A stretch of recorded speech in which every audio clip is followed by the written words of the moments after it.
Hello everyone. Today we have the emotional support avocado because we have another Storytime Sunday. Yay! Today I'm going to talk about how I started YouTube because, believe it or not, I do read comments. I see you guys all the time asking questions about how to start, what to post, YouTube stuff. So I'm just gonna make this video and tell you how I got started, so hopefully it'll inspire you to start your own channel because it's super fun. You get to order stuff like this. How is that not great? But as always, before we get started, don't forget to subscribe and follow me on Instagram. Links are all down below. I said that weird, right? That sounded weird. I'm gonna look at that in editing and be like, what was going on? Anyways, let's get started. And please ignore my hair. I just took it out of a bun. It's crazy. Please ignore it. I need to scoot up. I'm way too far. There we go. So most of you probably know that my very first video was with my boyfriend Matt, but there was a lot of stuff and prep leading up to that video and this channel. Lots of prep and time and torturing myself while working a retail job. It was not fun. It sucked. Oh, by the way, I just saw this. Be sure to comment down below your own YouTube channel. If you have one or if you want to start one, what's it going to be about? But back to the point. So I literally tell you guys this 100 times, but I came out to LA to be an actress. And I still want to do that eventually. It's just not my main priority right now. Anyways, I moved out here into that model house downtown that I told you about also. And I booked a few things here and there throughout the few months that I was living in that apartment. But I wasn't making any real progress in my acting career. I was just booking jobs just to make enough money to pay rent. My agent at the time was total trash. Wasn't even my actual agent. He never signed me officially. He was just sitting around waiting to get his cut of my money, which he never did because I booked myself on everything. Literally everything I did was just extra work where I was a person in the background just to pay the bills. I wasn't getting any real auditions. I mean, a few here and there, but I never got a call back. And the work was very inconsistent. Like, I would work 3 jobs in 1 week and then not work at all for a month. It was very stressful. And they didn't pay that much to begin with, so I barely ever had enough money to pay rent. My parents helped me a lot.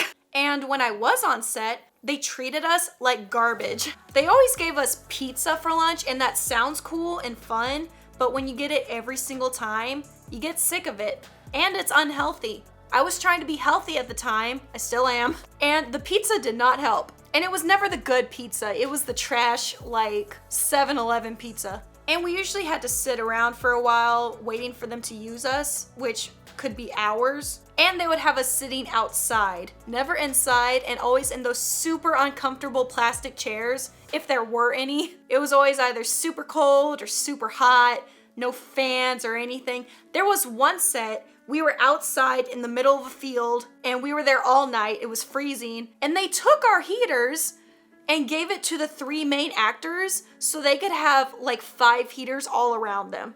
I was like, are you freaking kidding me? And they were just rude to us in general. I got sick of it. So that is when I decided to get a regular job in retail that pays slightly better, but still not enough. And then I could just focus on trying to get just actual auditions, not having to deal with that extra work crap, and I would make more money and hopefully be able to pay rent. That was when I started babysitting and being a nanny, and that worked for a while, and then I got fired. Not because I'm a bad babysitter, it was for other reasons that weren't my fault, so I should say I got laid off. Then I got a job at Forever 21 as a sales associate, and that didn't pay enough either until I got asked to transfer to the stock team. Those are the people that spend hours unpacking all the new boxes and processing the new clothes, like putting tags on them and all that stuff. And we were always told to do things that weren't even in our job description. We were always expected to go the extra 10 miles, and if we didn't, we got yelled at. Like, we got yelled at for something, even if it wasn't our fault. They treated us like extras on set. When I did stock, I would normally have to go into work at 4 a.m., and then that turned into 2 a.m., and then that turned into midnight.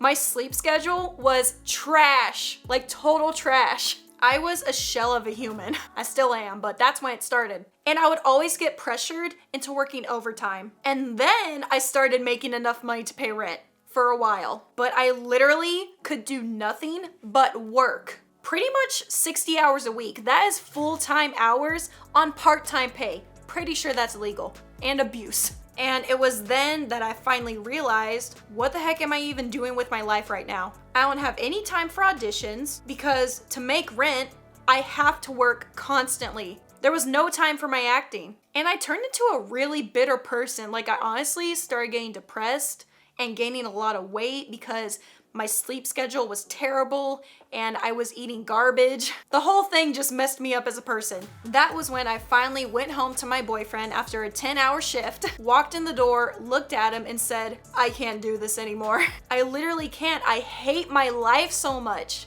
And I told myself I would never do that. I would never get some stupid job I hate just to get by in life. That is not me. I wasn't doing anything that I actually came out here to do.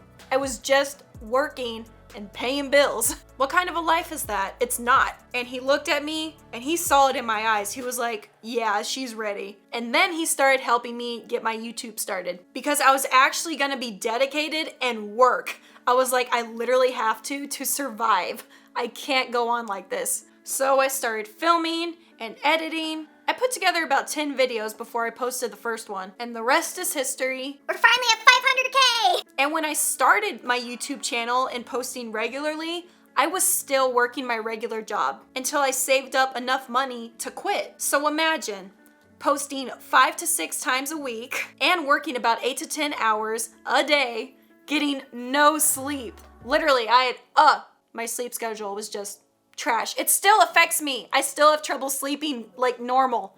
Anyways, by that time, I was actually also working at American Eagle to get a second job. And then like a week later, I quit Forever 21. I worked there at Forever 21 for almost a year, I think, or like 8 or 9 months. And then I went to American Eagle for maybe 6 months? I don't know. It's all a blur to me, honestly. But then I started YouTube and I was finally able to quit my regular jobs after about 2 or 3 months of doing all of that. It drove me crazy. I was so dedicated, you have no idea. So to those few people that comment that I just copy Matt and I mooch off of him and all of my success is because of him, no, it's because I would work 10 hours and then take a 2-hour nap maybe, take a shower, and then edit and film constantly. I had no rest. I worked my butt off. So stop saying that crap.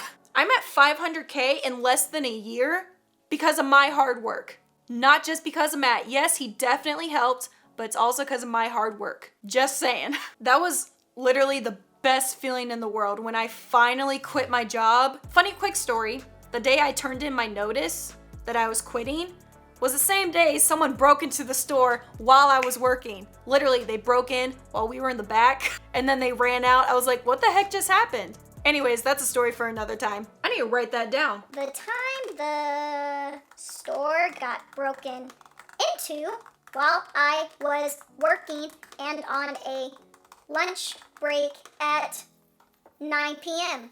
That makes sense. But anyways, I quit my job, had this huge weight lifted off my shoulders, and I realized how unhappy I was. I was literally so depressed. It was slowly killing me inside. I'm not joking. I don't know how people do that for years. I can't. I definitely would have had a heart attack at like 30 if I stayed at that job. But here we are. Wait, where'd it go? Crap. It's been a long journey, but I'm finally doing something I like and it's not torturing me inside. I still want to be an actress, but that's just not going to be for a while. I eventually want to have my own movie studio like Tyler Perry and make all my own movies and be in them because I can.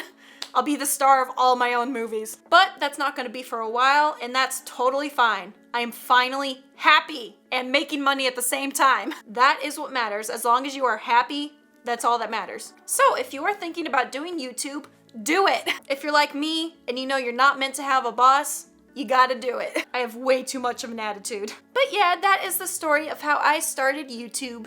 I hope it inspired you to go ahead and try it yourself. If you've been thinking about it for a while, just do it. It's gonna be awesome. It's so much fun. I am shaking this thing so hard. And this can go for anything besides YouTube. Whatever your dream is, just do it. You gotta go for it. Otherwise, you'll never know. So just go for it, live your life, be happy. Peace.